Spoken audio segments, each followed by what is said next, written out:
For the second year in a row, near record ice cover on the Great Lakes is prompting rescues and leaving freighters with nowhere to go. That's where the Coast Guard steps in. Meteorologist Ross Ellett and photojournalist Todd Gaertner take you on an adventure aboard the Neah Bay Icebreaker, which is working to clear a path for those freighters. They take you on this incredible journey, all new at 6. Record cold has turned 80,000 square miles of the Great Lakes into a sheet of icy glass. And there's only 8 operational U.S. Coast Guard icebreakers to keep a lane open for traffic. It's a vital mission for the Coast Guard is to bring those necessary cargoes to their final destination and ensure that people's homes stay warm. The Coast Guard calls the seasonal mission Operation Coal Shovel. Ships that arrive in Toledo during the winter carry important things, such as heating oil, coal, and road salt. It's all a part of the $1 billion in goods that arrives annually here, according to the Toledo Port Authority. In anticipation of an escort of a few vessels tomorrow, we're doing some track maintenance and then also grooming some of the turns. We met up with the Neah Bay Icebreaker in Detroit early in the morning. After gearing up, the crew released a line, sounded the horn,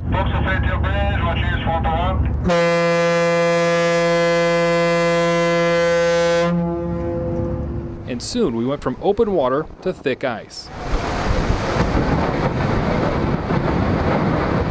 When we come back tomorrow with the 2 vessels that we're escorting up the river, their transit will be easier because of all the work that we're doing today. One of the ships just happened to be the Arthur Anderson, which got stuck in ice 6 to 10 feet thick just a few days earlier in Lake Erie. I know that the ice was extremely thick as the Coast Guard cutter Bristol Bay was trying to take them into Conneaut. It took almost a week to just get them across Lake Erie. The Coast Guard has helped more than 120 vessels from Lake Erie into southern Lake Huron this season. For being a smaller vessel, we're actually pretty effective at cutting and breaking out some of the bigger lakers and stuff that are out here. The Neah Bay is equipped with a bubbler. This machine is like a giant blender shooting air through 32 ports down into the water at 1,600 psi. That stirs up the water and the ice, making it easier to glide through and slice up that ice. We operate in distances as close as 6 yards to some of these vessels at some points in time. The steel bow helps to break ice, but the ship's weight of 662 tons does the real work, causing an earthquake-like vibration and a sound that continues 12 to 14 hours a day.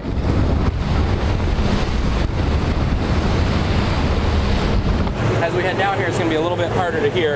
It gets ridiculously loud.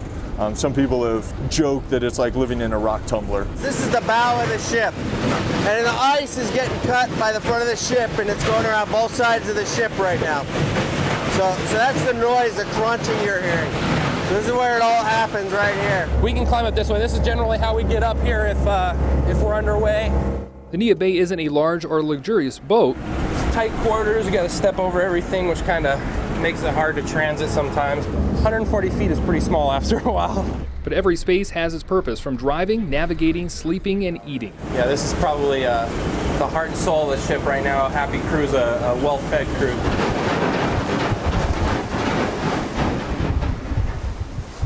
As the sun set on another day of ice breaking, the crew knows a new set of challenges await. We anticipate doing a significant amount of flood relief in the spring.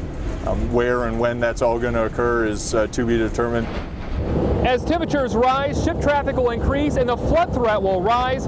That'll keep the icebreakers out here on the water for weeks, perhaps even months yet to come. Reporting on the Neah Bay, Ross Ellett, 13 ABC Action News. How cool is that? Well, currently about 80% of the Great Lakes is ice covered, and that percentage could still rise. The Coast Guard thinks it will be May before all of that ice melts. Wow. As for the Arthur Anderson, that boat finally made it into port Wednesday morning in Sturgeon Bay, Wisconsin, after a month out on the frozen lakes. That is a cold month indeed. And the freighter traveled from Indiana to Ohio to gather a load of iron ore powder. And despite the help of 1 U.S. and 2 Canadian icebreakers, the ship was not able to load up the iron ore powder because of that incredibly thick ice. Wow.